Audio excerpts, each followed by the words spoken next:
when making an image from real data, what happens? So that is the subject of imaging geometry. So we have three major sections in this: basic transformations, camera model, and camera calibration. And okay, one more stereo imaging is so that is entirely big area. Stereo imaging. So primarily three: transformations, camera modeling, and camera calibration. So what are these? Basic transformations are translation, scaling, and rotation. So if you capture an image of an object and there is a person in that, so that person you can shift the camera position, then it becomes translation. So instead of actually shifting the camera position, you can change the coordinates. You can transform the coordinates and shift the position in the image. So that is the idea of translation. Scaling, you can enlarge, so you're zooming. So digital zoom and optical zoom. You have heard of that? What's the difference between digital zoom and optical zoom? So digital zoom is through this scaling. So you actually take the image, enlarge it, and remove the extra data, unwanted data. So scaling is through this mathematical methods, whereas optical zoom is actually the lens enlarges.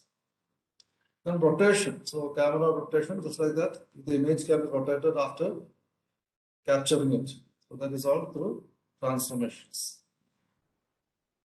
So then perspective transformations.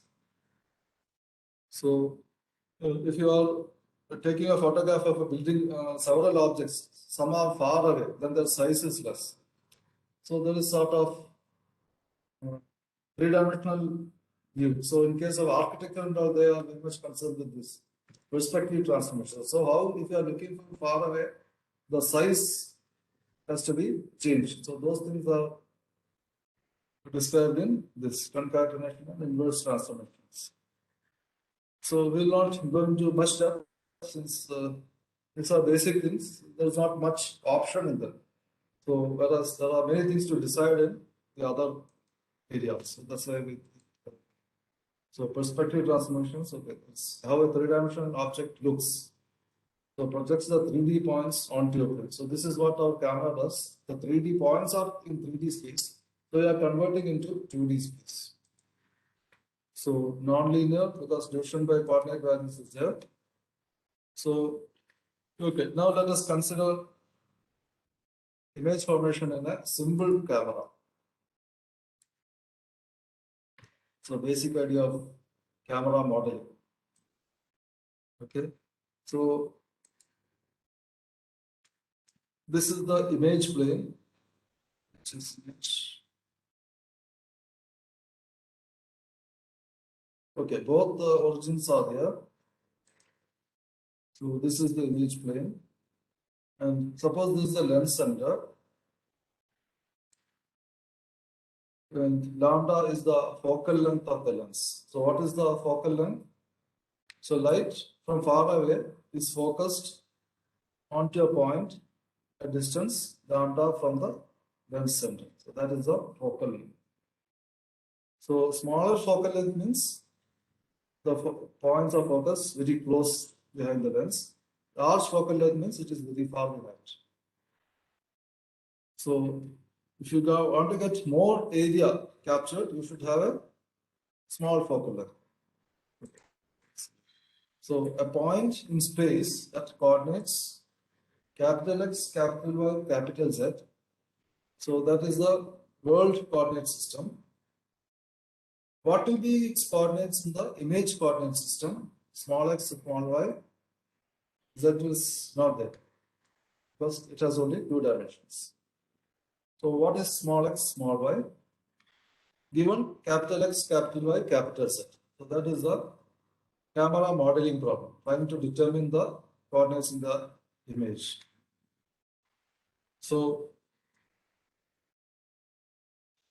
in computer graphics, it is the inverse problem. So we try to, where should the point be so that the real world it will have certain coordinates. Whereas in computer vision, we take a photograph of an image of an object and the coordinates we have to are obtained. Coordinates the points in the image. So after getting the image, we want to find out what is the size of the object. So then we need this camera model, whether transformation on this side or that side. So that is why this derivation is important. So the basic principle of a pinhole camera, that is only a single point camera, is shown here.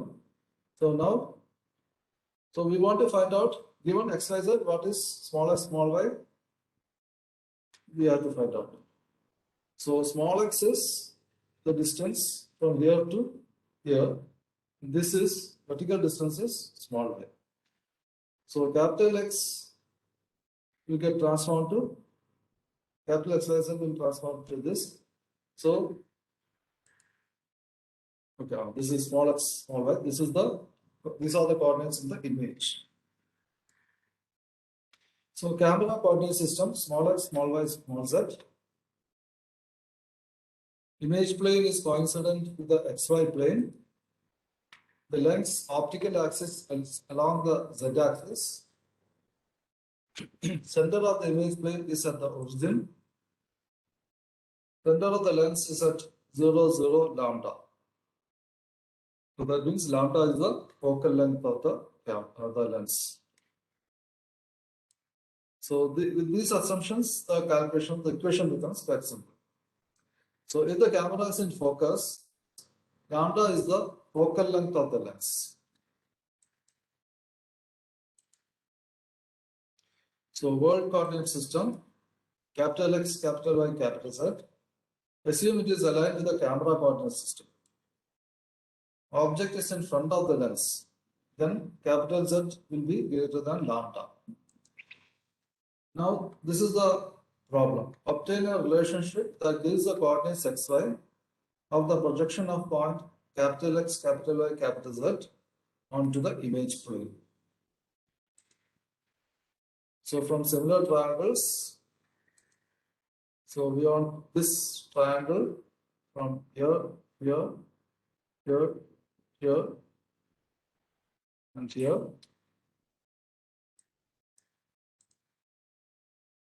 X by lambda equal to minus of x by z minus lambda, which taking this minus inside, x by lambda minus z. Similarly, y by lambda will be, small y by lambda will be capital Y by lambda minus z. So image plane coordinates, small x will be lambda x by lambda minus z. Small y will be lambda y by lambda minus z. So thus we can transform any point in the world. What will be its dimension in the image? What will be its position in the image matrix? So sketch the image of a triangle with coordinates 10, 10, 100, 60, 20, 100, 40, 50, 150. So you can see that all are not in the same plane. Okay. So what will be the shape of this triangle? When photographed through a camera with focal length 50 mm. So this is the data. The points are shown, but it is in the YZ plane. So we can't see the depth difference. Z is varying from 100 and 150. So here that will not be visible. We have to take the other route. So the solution will be, so you have to find the coordinates in x and y, small x and small y using the previous equation. And then this will be the image. So you can check the values. So what is the nature of the image? When you compare this, here the triangle is pointed up, but here the triangle is pointed downwards. So this is the simplest case. So what does the lens do? It actually inverts your image. The object is inverted in the actual camera image. Then of course, when we see the viewfinder, they have to again invert it so that we see it in the real position. Okay. So camera model problem. Now suppose coordinate systems of camera and world are different. So right now we have assumed both are the same and both axes are all aligned. There is no rotation between the axes. Origins are same. Then things are very simple. But if they are different, then how do we obtain the image coordinates of any point on the object? So this is one area of machine vision, which is called the camera model. Okay, so we are just seeing an introduction to camera model, the basic relationship between, in the simplest case, so the coordinate systems are aligned. So where they are different, of course, it can be obtained through a series of transformations and rotation and scaling, etc., which we have mentioned. Okay, by using that over this, we can convert from one coordinate system to another coordinate system. So next we discuss the camera calibration problem. Determining the position of the camera from image points whose world coordinates are known. So especially for metrology, so we want to measure an object. So what we do is we measure a known object in the same position or same distance from the lens and see how many pixels are there. And that we convert it into, so for the unknown object at the same distance, how many pixels are there? And based on that relationship, we determine the size of the object. So this is very important in dimensional metrology. So that is the camera calibration. So how do we find out the relationship between the actual size and made size? Okay, there is a lot to discuss there. Just giving just an overview in a simple fashion. Then we have stereo imaging obtaining, which is obtaining depth information from two separate images to get a three-dimensional picture. Now, of course, there is a lot of developments are there. We have virtual reality cameras and all, and special cameras and all have come up, which will make you feel as if you are in three-dimensional space. Okay, so there is a lot of development has happened. Of course, generally industrial image processing does not use stereo. For robotics, nowadays they are using to get, if you want to find out the distance of a faraway object, this is necessary. So the stereo imaging is being used. But for dimensional measurement, single images quite good enough. Okay, so with that we complete this